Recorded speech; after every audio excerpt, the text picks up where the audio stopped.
We are back in the bilge. We went the whole weekend without a working generator for the most part. So we're going to tackle now this blown belt, and hopefully not too difficult to get in there. We'll see. But it doesn't look too promising the way they designed this Westerbeke. So let's get at it. So there's two belts that are mounted to the pulleys underneath the motor behind this plate. There's not a lot of room, as you can see, to get to them. One of the belts drives the generator, the electric motor that generates AC power, and the other belt drives the water and the fuel pump over here. So there is an adjustment pulley down here that you need to adjust to get tension on the belts, and then to adjust the tension for the water pump pulley, you need to loosen the screw here, and then the pump moves in and out. There's actually a pulley on the bottom of that with the belt going around it. So I'm not sure yet which belt blew. When the generator was running, I first lost AC power, and then several moments later, the generator died due to overheating. So you would think it was the water pump belt that went, but that doesn't make sense why I would lose power first. So it's possible both of them went. So I don't know what kind of catastrophic failure we had. You can see all this fuzz around here. That's the belt that disintegrated down here. So I'll have to vacuum all that out too. And all this black soot is from the belt burning out. So I need to make some room. Got to get some of these hoses out of the way, disconnect some screws here, move lines out of the way to get to this cover. There's a bolt back there, and I believe there's a bolt in here. Yeah, right up in there. So very important before you start working on the motor, turn off your DC breaker and your AC switch so you can't accidentally start it. And I pulled the shore power cord also, just so I don't have any risk of getting electrocuted, however rare that may be. All right, we got the plate pulled out. It's quite dirty and sooty. It was actually two screws, flathead screws of all things, holding that side of the plate on, and then needed a socket for the far end, a 9/16 with an extension to get in there. So I don't know if you could see in there. Let's see, you could probably see better than I can. So I see at least one pulley without a belt on it. That's the water pump pulley right there.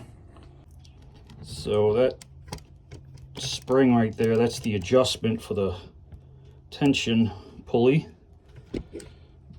That's the water pump pulley right there. And I see a belt sitting on the floor back there. And of course, nearly impossible to get your fingers back there too. So here's a belt just flopping around that I can't even pull out. All right, so apparently you could hardly see anything under there. So I might have to tilt this motor up to get underneath. I don't know what kind of bolts are holding it down and if that'll be successful, but I gotta see if I could tilt it and then wedge it up somehow. Okay, so it looked like somebody had done this once before. The paint was stripped off of the nut that hold the cover on. And if you look here, that's a motor mount, a little rubber bushing.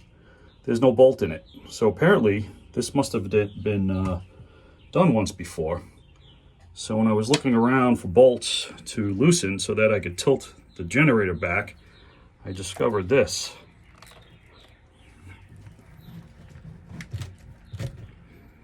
I can tilt it back because the bolts are out already. So fun. I need something to wedge it up. So now we can see a better view once the motor is up.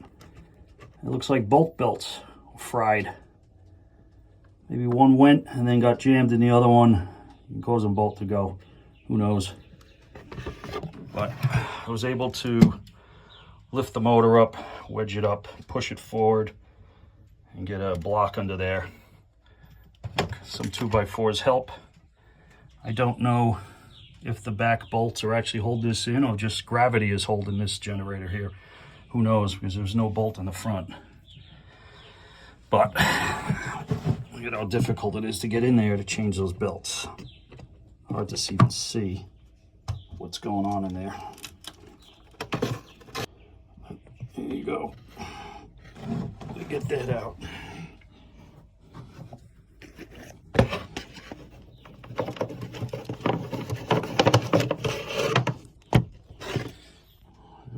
There's one belt that came out. This one looks okay, so the other one must have caused the issues. Well, the pulley's no good. Don't know yet.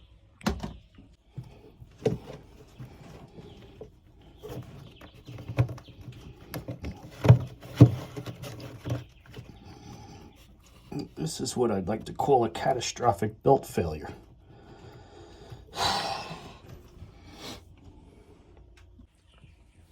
So here's what's left of one of the belts. Hopefully we didn't break anything else, or nothing else is broken that caused it. This belt looks to be in okay shape. I do have spares from a spare parts kit. I will replace both belts and I guess keep this one as a spare. But still hard to work under there because you can't see anything. Okay, looks like I got all the bits and pieces out of there. These pulleys look relatively clean. Now I'm gonna have to see if I could find some sort of rod they're gonna use to adjust that tension pulley right there.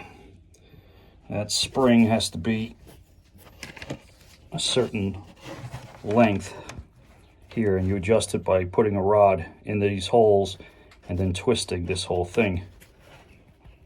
So I'll have to loosen that first. So I downloaded the maintenance manual for this Westerbeke 3.5, and you can see there's your adjustment spring that needs to be adjusted to 1 1/8 inch using the rod like that. And this is the belt routing, and of course we're looking at it upside down and backwards, so that's going to make it fun to decipher. So let's see, the small belt looks like that mounts up top, so we're gonna have to put the big belt on first. That's the first one to go on around the generator drive and the engine drive and the tensioner. So that's the one that broke loose, so let's check that one out first. Okay, it is a significant amount of time later, and I ordered the correct belt kit for this Westerbeke generator at the bargain price of nearly $300 for a belt kit. That's right, Westerbeke belt kit, 56107 belt replacement kit, 60 hertz. So the new belt part number is 55052. And what's special about this kit? Well, it does come with color instructions, which is nice for $300. It does come with a belt that a typical automotive belt goes for about $30. This little belt, so they give you that. And for the bargain price, they give you this little round washer they call a spacer, which you're supposed to add to the tension pulley there. Mine already has it in there. You can see it next to the part with the holes. There's a spacer already there because this belt was changed once before with this kit, I guess. So for those two, essentially these two pieces, a serpentine belt and a steel washer, $300 from Westerbeke. There's no other place you could find this belt. I went to numerous auto shops, places online. It's a special belt. They must have had to create this special for this generator. They couldn't use one that's like half an inch smaller that's readily available. So you have to pay $300 every time a belt breaks, which is a wear and tear item, which these last like 100 hours, 150 hours if you're lucky on these generators. I was lucky enough to find this belt. Now, I went to the local O'Reilly auto parts store and I showed them this new belt. And I said, I'd like to get an exact replica or replacement for this.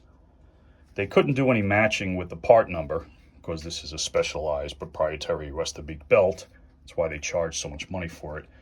But they were able to find the same size as far as the length, but not the same width. So I believe this has, I don't know, 8 ribs or whatever that is. 1, 2, 3, 4, 5, 6, 7. Yeah, I think that's 8 ribs. So the closest they could find is one that has 6 ribs. So this Westerbeke belt, I had to buy for $300. I was able to get a close match, which should work. I'm going to hold on to it for emergencies. But the only difference is it's got 2 less ribs, so a little less surface area on the pulley. However, it should work. There's not a lot of your restriction when it's spinning. This is the belt that spins the pulley for the actual generator itself that generates the electricity. There's not a lot of restriction on that. So this should work in a pinch. So I'm going to hold on to it. Here's the part number that I got at O'Reilly's. And it was like $30 for this belt. I'm tempted to put this on right now just to see how it works. But with the amount of work I have to go through to get under here, I'm going to keep this as a spare in case I'm out and the belt breaks. I could throw this on there and not have another $300 belt sitting in my bilge just for waiting for something to break. But I am going to put the Westerbeke on. But Westerbeke, you know, get your act together. I mean, come on. It's a serpentine belt. You know, you guys had problems with the original. You change it to this and charged like, you know, what, 10 times more than it actually should cost. So let's try to get these belts in now. To get a little more clearance to get this belt on, because it's hard enough, you can't get really down in there. I've heard some mechanics actually pull the whole generator out of the boat to do this belt job. But I pulled the spring off, the tension pulley spring. I pulled that out. I just loosened it, and then it pops right out. There's nothing but like friction holding that spring in there. You know, it went across like that. So I just pulled that out. Now I'm able to freely move the pulley so that I don't have tension when I'm trying to install it underneath there. You can see the pulley moving in the corner. It still didn't give me enough clearance, so what I did was remove the bolts for holding the water pump and the fuel pump, which is right here. And this swings on a nut that used to be right there, where this hex key is now just holding it. But I removed the bolt that was holding this bracket here. That's the adjustment screw to put tension on the water pump pulley. On the water pump belt, I should say. And then I remove the bolt here that attaches the whole idle arm. The bracket that attaches the entire water pump assembly. Right there, you can see it. But they were easy enough to pull out. Just a bolt, 2 bolts right there. So hopefully that gives me enough room that I could move the pulley further away to get this tight belt on. Okay, I finally got that belt on. What a bitch. Not a lot of room. This pulley, I had to use a wire to hold it back because it kept dropping into it. Right over there, pushing it. But it seems to be in there. It's sliding easily around the pulley. Now we got to get the other belt on, and the tension pulley on this one and put everything back together.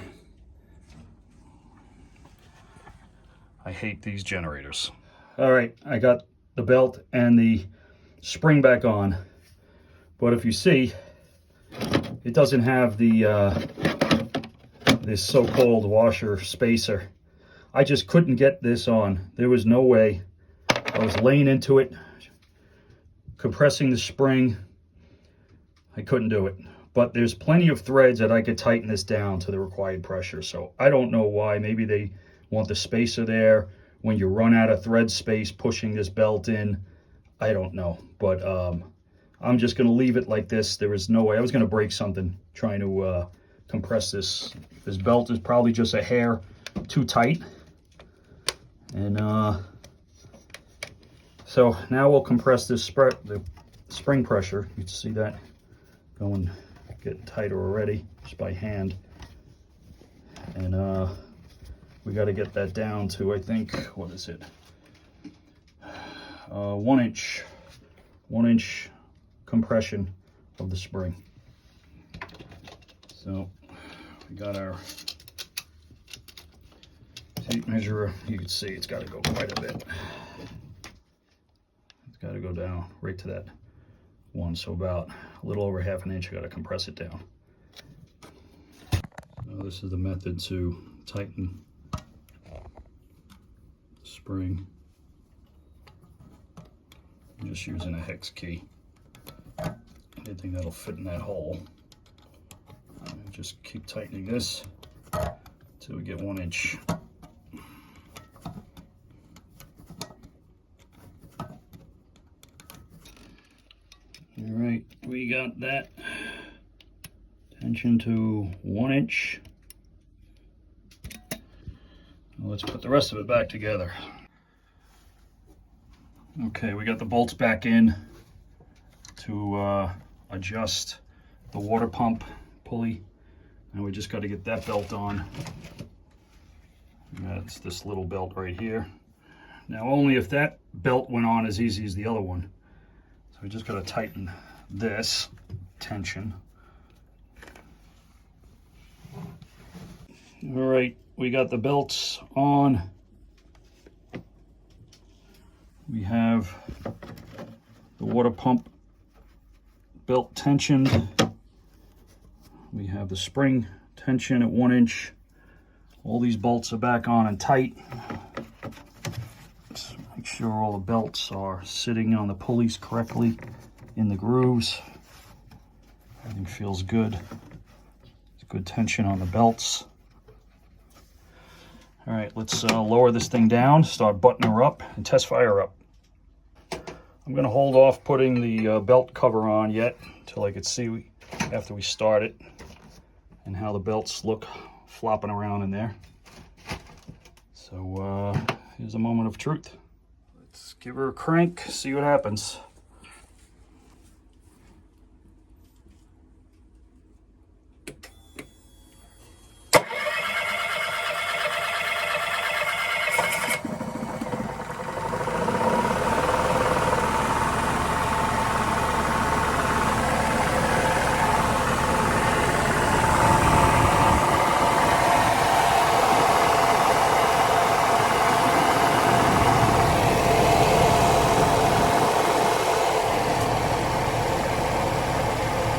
Gotta let that run for about an hour to break in the belt, and then we check the tension again on the spring.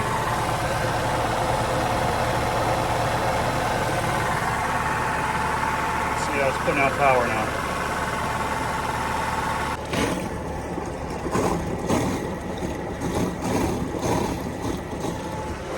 Putting out water good.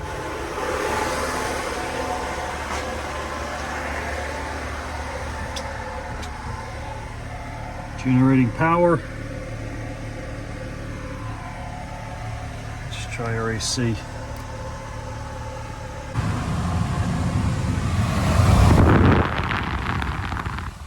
AC is running.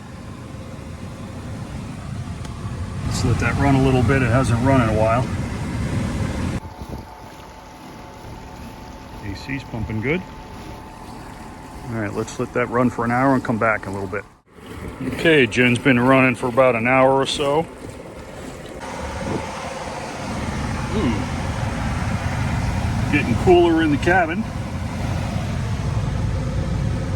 Relative. So we're looking good there. Let me shut that off. Jen's looking good.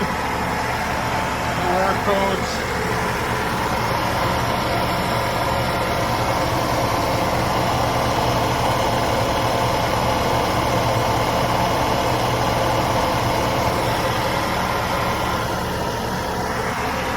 Like the spring and the belts are not bouncing around, so that's good. So let me shut this off, check for final tension check, and close it all up. All right, we retension the spring. We're looking good. All the belts looking good.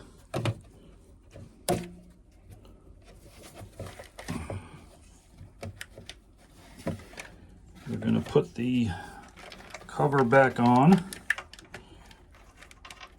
A few more bolts and we should be good. All right, we got the protective belt cover back on. We seem to be all secured. I'm going to test fire it up again.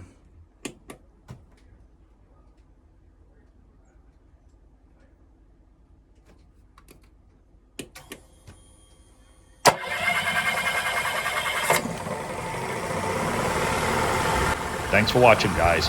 If you like this video, hit that like and subscribe button. And if you have any suggestions, leave them in the comment section. See you next time.